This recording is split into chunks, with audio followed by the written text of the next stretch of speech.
भक्तजनों, आज आप सुनेंगे गंगा दशहरा व्रत कथा। देवमुनि शर्मा का चैनल पर गंगा दशहरा पर आप सभी को शुभकामना देती हूँ। एक बार महाराज सागर ने व्यापक यज्ञ किया। उस यज्ञ की रक्षा का भार उनके पुत्र अंशुमन ने संभाला।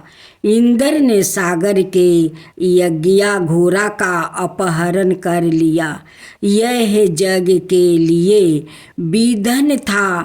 परिणामत अंशुमन ने सागर की 60,000 प्रजा लेकर घोड़ा को खोजना शुरू कर दिया। सारा भूमंडल खोज लिया पर घोड़ा कहीं नहीं मिला। फिर घोड़ा को पाताल लोक में खोजने के लिए पृथ्वी को खोदा गया। खोदाई पर उन्होंने देखा कि साक्षात भगवान महर्षि कपिल के रूप में तपस्या कर रहे हैं। उन्हीं के पास महाराज सागर का घोड़ा घास चर रहा है। प्रजा उन्हें देखकर चोर चोर चिल्लाने लगी। महर्षि कपिल की समाधि टूट गई। ज्यों ही महर्षि ने अपने अग्नि नेत्र खोले, तायो ही सारी प्रजा भस्म हो गई। इन मृतक लोक के उद्धार के लिए ही महाराज दिलीप के पुत्र भागीरथ ने कठोर तप किया था। भागीरथ के तप से प्रसन्न होकर ब्रह्मा ने उनसे वर मांगने को कहा, तो भागीरथ ने गंगा की मांग की। इस पर ब्रह्मा ने कहा, राजन, तुम गंगा का पृथ्वी पर अवतरण तो चाहते हो, परंतु क्या तुमने पृथ्वी से पूछा है कि वो गंगा के भार और वेग को संभाल पाएगी? मेरा विचार है कि गंगा के वेग को संभालने की शक्ति केवल भगवान शंकर में है। इसलिए उचित यह होगा कि गंगा का भार वो वेग संभालने के लिए भगवान शिव का अनुग्रह प्राप्ति कर लिया जाए। महाराज भागीरथ ने वैसा ही किया। उनकी कठोर तपस्या से प्रसन्न होकर ब्रह्मा जी ने गंगा की धारा को अपने कमंडल से छोड़ दिया। तब भगवान शिव ने गंगा की धारा को अपनी जटाओं में समेट कर जटाएं बांध लिया।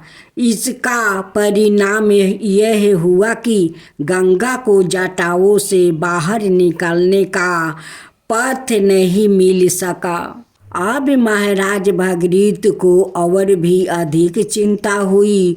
उन्होंने एक बार फिर भगवान शिव की आराधना में घोर तप शुरू किया।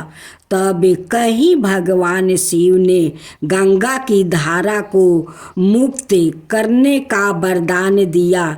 इस प्रकार शिव जी की जटाओं से छूट कर गंगा जी हिमालय की घाटियों में कल कल निनाद करके मैदान की ओर मुड़ी। इस प्रकार भागीरथ पृथ्वी पर गंगा का वरण करके बड़े भाग्यशाली हुए। उन्होंने जनमानस को अपने पुण्य से उपकीर्ति कर दिया। योग योग तक बहने वाली गंगा की धारा महाराज भागीरथ की कष्टमयी साधना की गाथा कहती है। गंगा प्राणी मात्रा को जीवन दान ही नहीं देती, मुक्ति भी देती है। इसी कारण भारत और विदेश तक में गंगा की महिमा गाई जाती है। अब साथ में सुनेंगे लपसी तपसी की कथा। एक लपसी था, एक तपसी था। तपसी हमेशा भगवान की तपस्या में लीन रहता था। लपसी रोजाना 1.25 सेर की लपसी बनाकर भगवान का भोग लगाकर जिमा लेता था। एक दिन दोनों लड़ने लगे। तपसी बोला, मैं रोज भगवान की तपस्या करता हूँ, इसलिए मैं 12 हूँ। लपसी बोला, मैं रोज भगवान को सावा शेर लपसी का भोग लगाता हूँ, इसलिए मैं 12 हूँ। नारद जी वहाँ से गुजर रहे थे। दोनों को लड़ता देख कर उनसे पूछा कि तुम क्यों लड़ रहे हो। तपसी ने खुद के 12 होने का कारण बताया और लपसी ने अपना कारण बताया।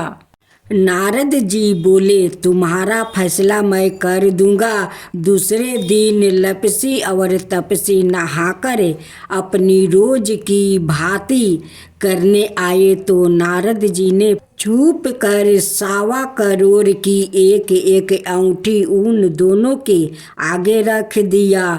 तपसी की नजर जब अंगूठी पर पड़ी तो उसने चुपचाप अंगूठी उठाकर अपने नीचे दबा लिया। लपसी की नज़र अंगूठी पर पड़ी, लेकिन उसने ध्यान नहीं दिया। भगवान को भोग लगाकर लपसी खाने लगा। नारद जी सामने आए तो दोनों ने पूछा कि कौन बड़ा है। तो नारद जी ने तपसी से खारा होने को कहा। वो खारा हुआ तो उसके नीचे दबी अंगूठी दिखाई पड़ी। नारद जी ने तपसी से कहा, तपस्या करने के बाद भी तुम्हारी चोरी करने की आदत नहीं गई, इसलिए लपसी 12 है और तुम्हें तुम्हारी तपस्या का कोई फल भी नहीं मिलेगा। तपसी शर्मिंदा होकर माफ़ी मांगने लगा। उसने नारद जी से पूछा, मुझे मेरी तपस्या का फल कैसे मिलेगा।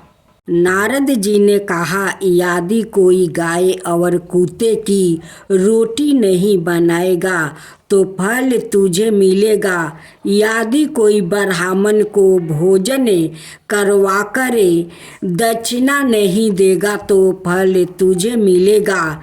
यदि कोई साड़ी के साथ ब्लाउज नहीं देगा तो फल तुझे मिलेगा। यदि कोई दिए से दिया जलाएगा तो फल तुझे मिलेगा।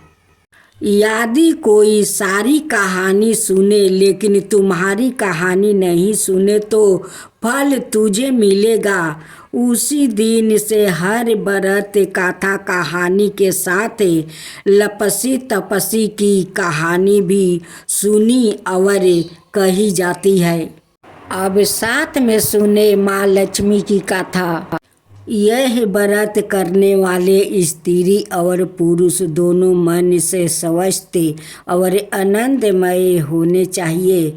इस व्रत को किसी भी महीने के प्रथम गुरुवार बृहस्पतिवार से शुरू कर सकते हैं।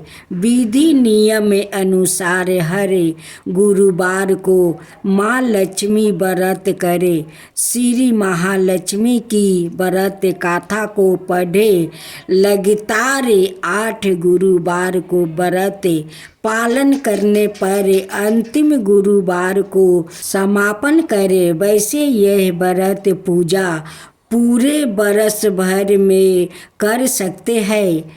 पूरे बरस भर हर गुरुवार के देवी की प्रतिमा या फोटो के सामने बैठकर व्रत कथा को पढ़े।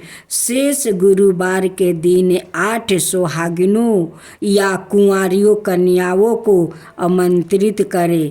उन्हें समय के साथ पीढ़िया या आसन पर बैठाकर श्री माँ लक्ष्मी का रूप समझकर हल्दी कुमकुम लगाए।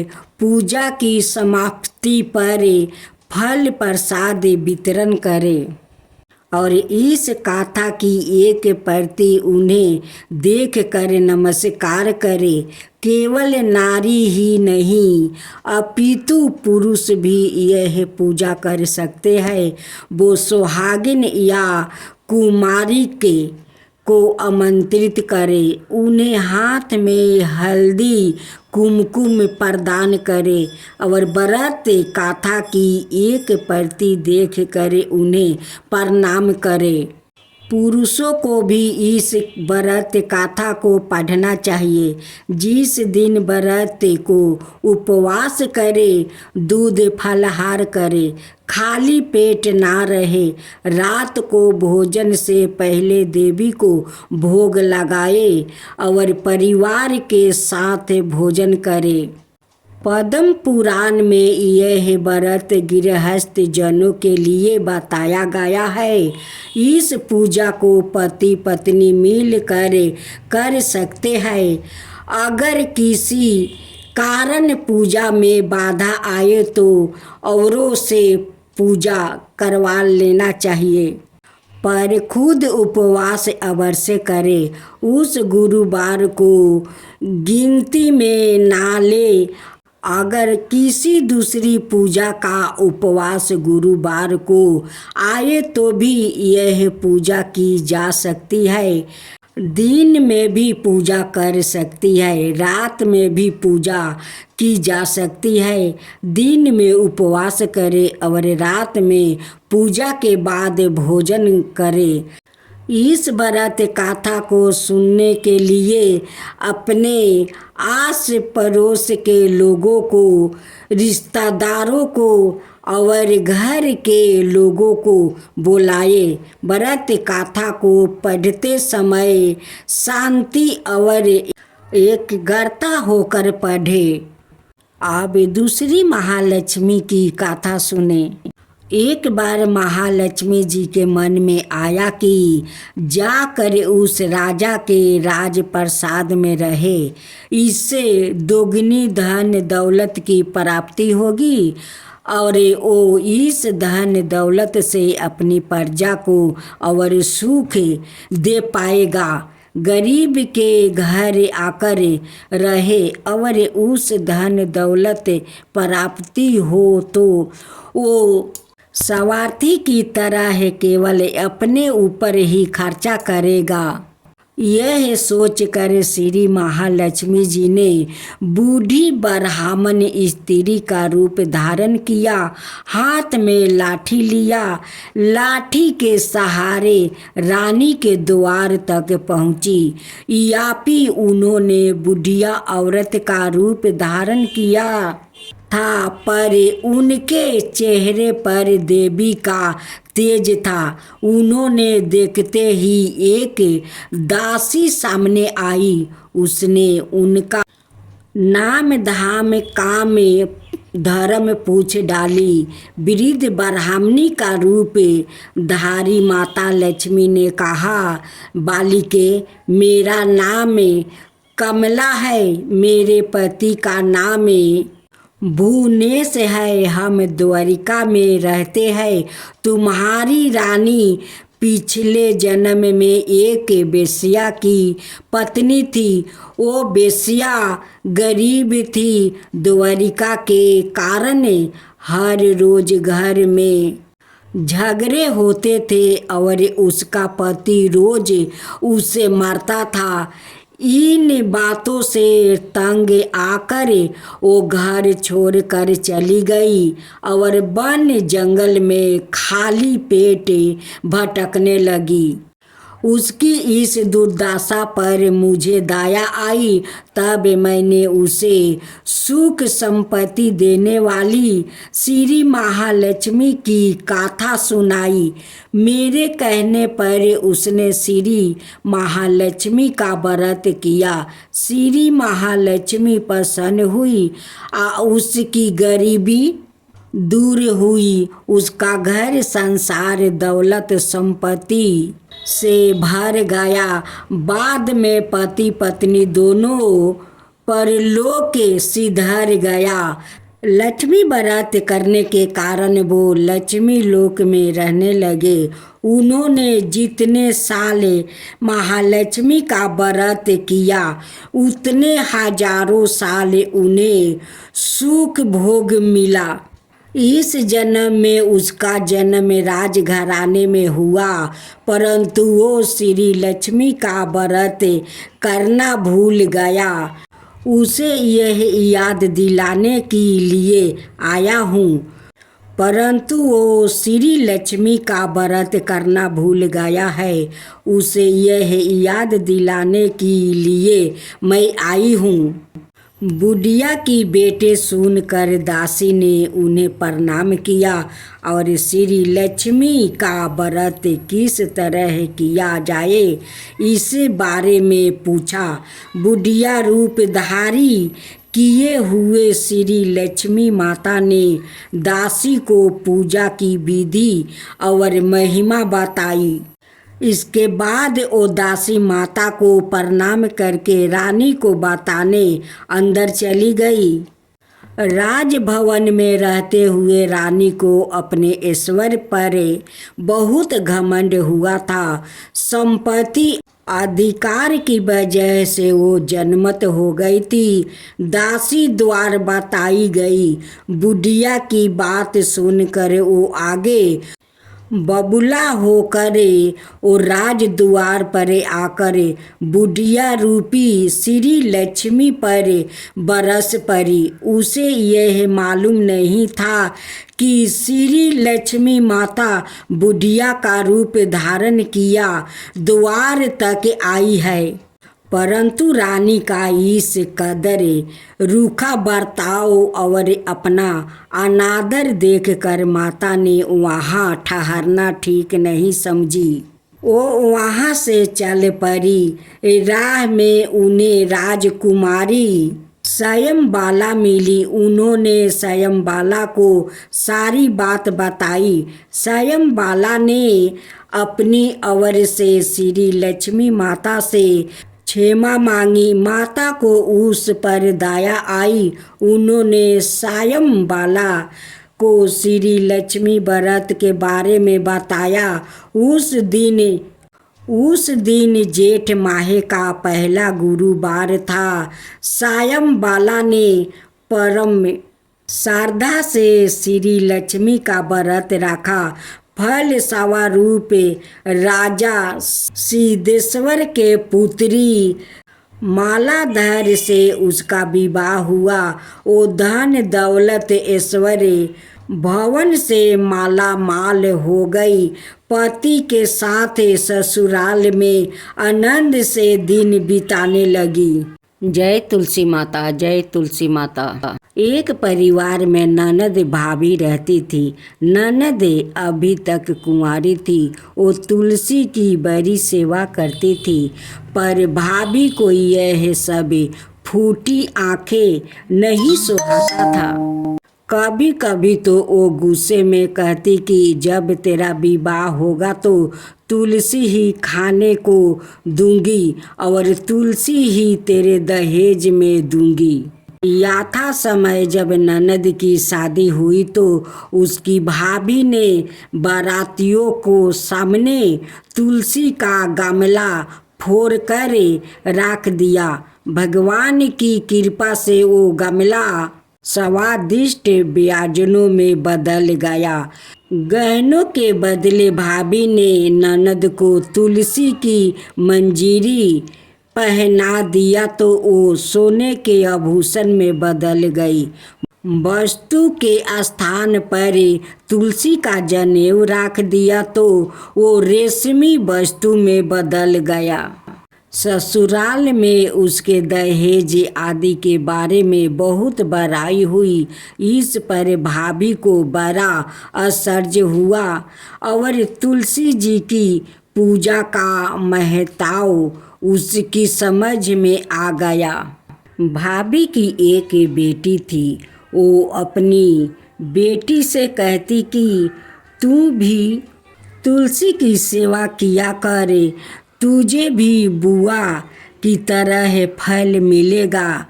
पर बेटी का मन तुलसी की सेवा में नहीं लगता है। बेटी के विवाह का समय आया तो भाभी ने सोचा कि जैसा व्यवहार मैंने अपनी ननद से किया उसी के कारण उसे इतनी इज्जत मिली, क्यों ना मैं अपनी बेटी के साथ भी वैसा ही व्यवहार करूं। उसने तुलसी का गमला फोड़ कर बरियतियों के सामने रख दिया, परंतु इस बार मीठी मीठी ही रही।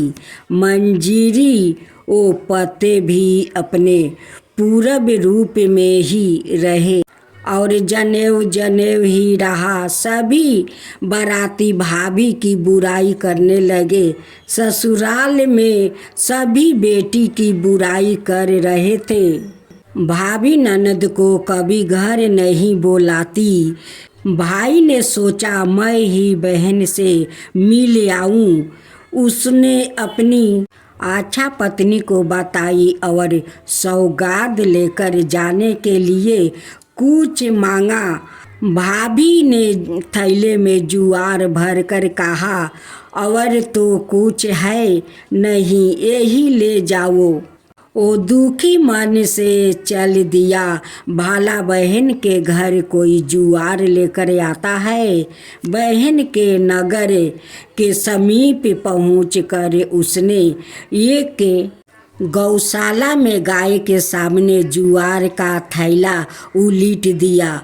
तब गौ पालक ने कहा, ए भाई, सोना मोती गाय के आगे क्यों डाल रहे हो। भाई ने उसको सारी बात बता दिया और सोने मोती लेकर प्रसन्न मन से बहन का घर गया। बहन ने बड़ी पसंद हो, गंगा मैया की जय हो। एक गरीब ब्राह्मण था। ब्राह्मण देव बहुत गरीब था। वो भिक्षा मांगकर अपना परिवार को पोषण पालन करता था। ब्राह्मण देव बहुत दूर दूर भिक्षा मांगने चले जाते कि दूर नहीं जाऊंगा तो मुझे ज़्यादा तो दक्षिणा नहीं मिलेगा, दूर दूर जाऊंगा तभी तो मुझे बहुत सारा दक्षिणा मिलेगा, तो हमारा परिवार को पोषण पालन अच्छा से हो जाएगा। ब्राह्मण देव अपना परिवार को कभी दुख तकलीफ नहीं देते, अपना परिवार को हमेशा खुशी खुशी रखते। एक दिन ब्राह्मण देव भिक्षा मांगकर घरे आते हैं और अपना ब्राह्मणी से कहते हैं कि सुनते हो जी, देखो काल सब लोग बैसाखी स्नान करने जाते हैं, हम लोग भी चलेंगे। ब्राह्मणी कहती है कि आपका खुशी के लिए मैं कहीं भी चलने के लिए तैयार हूँ, चलिए हम लोग भी बैसाखी स्नान करेंगे। ब्राह्मण देव अपना परिवार को लेकर बैसाखी स्नान करने चल देते हैं। रास्ते में माँ गंगा एक बुढ़िया का रूप धारण कर लेती है। उनकी सारा शरीर का चमड़ा झूला हुआ था और रास्ते में एक लाठी लेकर बैठ गई। जितने लोग जाते वो सभी से कहती कि बेटा मुझे थोड़ा पानी पिला दे, बेटी थोड़ा पानी पिला दे, लेकिन कोई उन्हें पानी नहीं पिलाया। ब्राह्मण देव अपना परिवार को लेकर उसी रास्ते से जा रहे थे। जब उस बूढ़ी माँ के पास पहुँचा, बूढ़ी माँ कहने लगी कि बेटा मुझे बहुत जोर का प्यास लगा है, देख मेरा गला सूखा गया है, कोई मुझे पानी नहीं देता है, बेटा तू पानी पिला देगा। ब्राह्मण देव कहने लगे कि माता मैं ज़रूर आपको पानी पिला दूंगा। आप इस धूप में क्यों बैठी हो माता, देखिए बैसाख का धूप चल रहा है, नीचे धूल गर्म हो गया है, आप उस कदम का गाछ के पास चलिए, वहीं पर आप बैठिए, मैं आपके लिए पानी लेकर आता हूँ।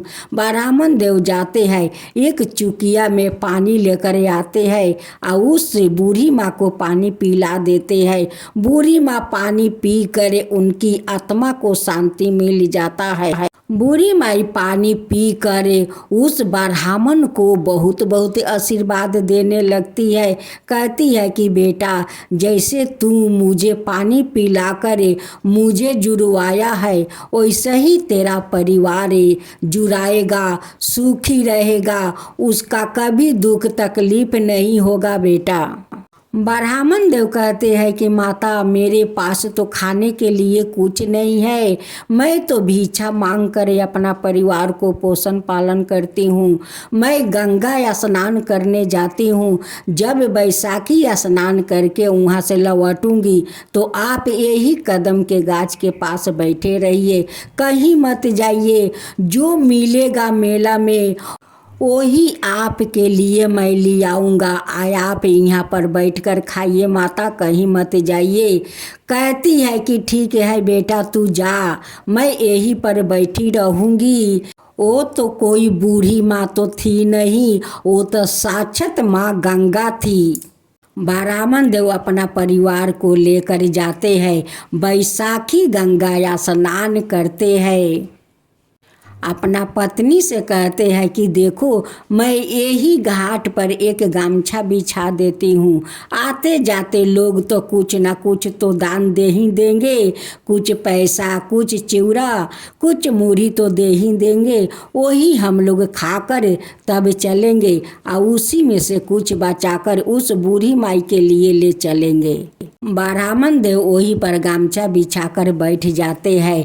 आते जाते लोग कोई चिवड़ा देता है, कोई बतासा देता है, कोई पैसा देता है। ऐसे उनके गामछा पर देते देते कुछ तो अन्न इकट्ठा हो गया। वहाँ पर सब परिवार मिलकर खाए और बूढ़ी माँ के लिए बचा कर ले आए। जब ब्राह्मण देव अपना परिवार को लेकर आते हैं, उस कदम के पेड़ के पास जाते हैं, देखते हैं कि बूढ़ी माई तो यहाँ पर नहीं है। ब्राह्मण देव कहने लगे कि बूढ़ी माई तो चल नहीं पा रही है, बूढ़ी माँ कहाँ चली गई ये धूप में? बूढ़ी माँ तो भूखे प्यासे होंगी, ना जाने बूढ़ी माँ कहाँ चली गई।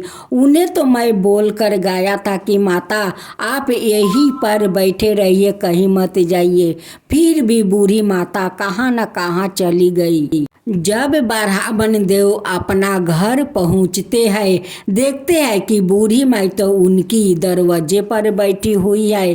अब ब्राह्मण देव देख कर बहुत आश्चर्य में पड़ गए कि ये बूढ़ी माई तो चल नहीं पा रही है, हम लोग के घर कैसे आ गई, हम लोग के घर का पता ये कैसे जानती है।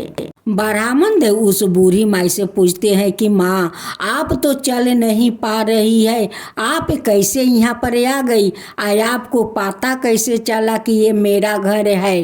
तब भेष रूपी माँ गंगा कहती है कि बेटा, ये के गोरू गाड़ी वाला था, वो अपना गाड़ी पर मुझे उठा लिया और बोला कि माता, जहाँ जाना है वहाँ पर बोलिए, मैं ले चलता हूँ। वो ले आया, आए ही पर मुझे उतार दिया। मुझे तो पता नहीं है बेटा कि ये तेरा घर है, बस गाड़ी वाला लाया और यहीं पर उतार दिया, बोला कि ये ब्राह्मण का घर है।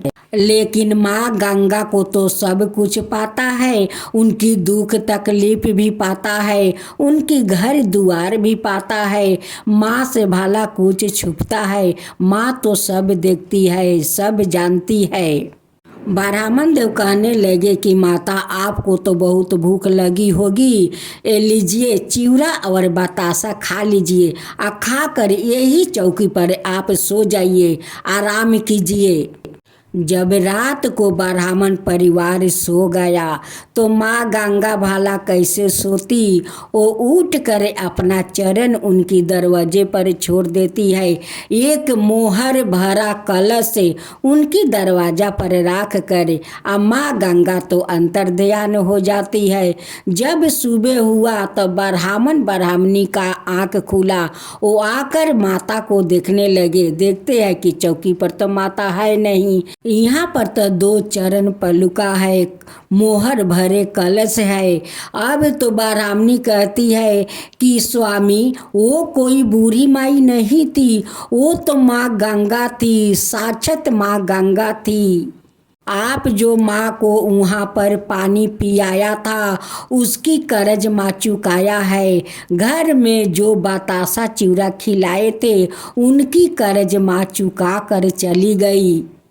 ब्राह्मणी कहती है कि स्वामी, हम लोग का भाग्य कितना अच्छा है कि माँ बैसाखी गंगा हम लोग का दर्शन दिया, आपको हाथ से पानी पिया, आपका हाथ का चिवड़ा बतासा खाया। कितना हम लोग तकदीर वाले हैं कि माँ गंगा दर्शन भी दिया और आपका हाथ का भी भोजन भी किया। इतना सारा धन माँ देकर गए कि ये धन हम लोग के कभी शेष नहीं होगा। अब ब्राह्मण ब्राह्मणी बहुत अच्छा अपना महल बना लेते हैं। अब वो लोग आज़ाद से रहने लगा। सारा दुख तकलीफ माँ गंगा लेकर चली गई और उनकी घर में धन भर गई। हे माँ गंगा, जैसे आप उस ब्राह्मण को दर्शन दिया, उनकी हाथ से भोजन किया, वैसा ही सबका ऊपर कृपा कीजिए, सबका दर्शन दीजिए। हे माँ गंगा, सब कोई का दर्शन दीजिए, वैसा ही सबका घर में धन भर दीजिए। माँ गंगा की जय हो, माँ गंगा की जय हो।